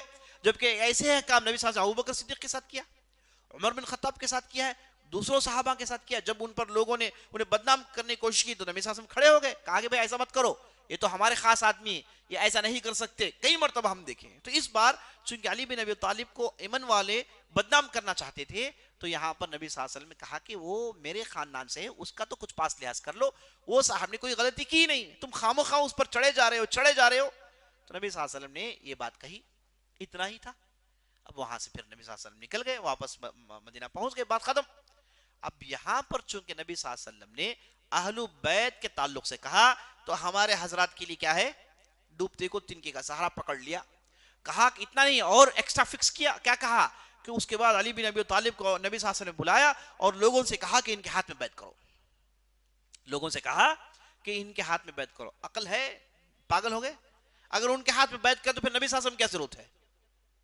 خلافت کے ہاتھ میں بیعت ہونے کے بعد اسے خلیفہ بنا دیتے ہیں, ہے کہ نہیں؟ یہی تو ہوتا ہے. اب ان کے ہاتھ میں بیعت کر تو پھر نبی صلی اللہ علیہ وسلم کیوں ہیں؟ تو یہ صریح جھوٹ ہے, اس کا کوئی جو ہے ثبوت نہیں ملتا. ہاں, اس وقت نبی صلی اللہ علیہ وسلم نے علی بن ابی طالب کی تعریف کی. من کنت مولا فعلی مولا, میں جسے چاہتا ہوں جو میرے لیے پسندیدہ ہیں, علی کے لیے بھی پسندیدہ ہیں. جن چیزوں کو میں پسند نہیں کرتا وہ علی کے لیے پسندیدہ نہیں ہے. تو نبی صلی اللہ علیہ وسلم نے علی کا نام لے کے تعریف کی تھی.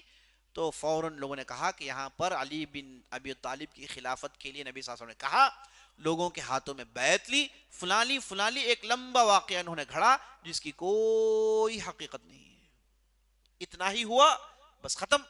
اب اس کا عید مناتے ہیں, اس کا عید مناتے ہیں اور کہتے ہیں کہ یہاں پر علی بن ابی طالب کے ہاتھ کے اوپر ان کی خلافت کی بیعت ہوئی.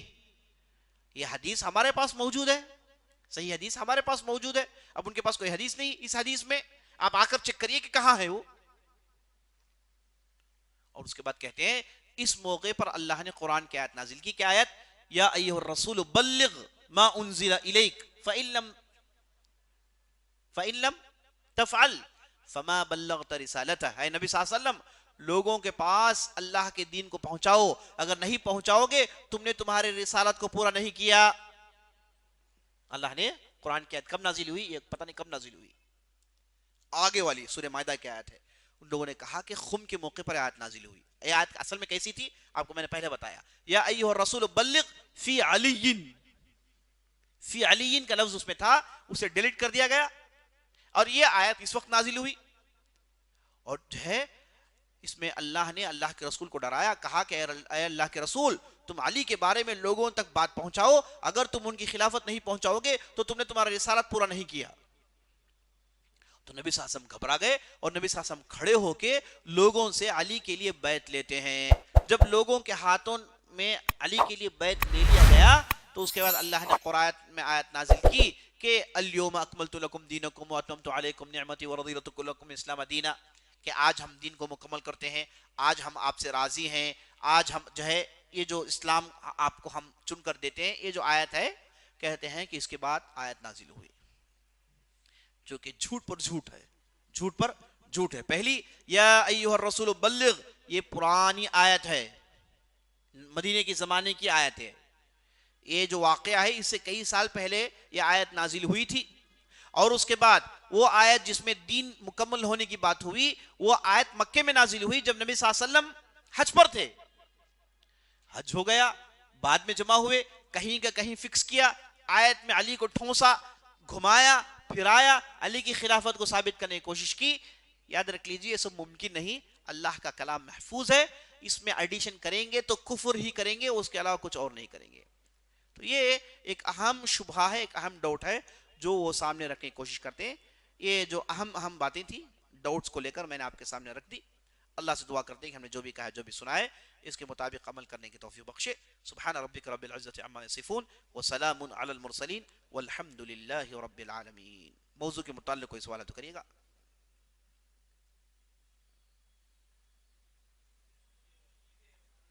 عید غدیر,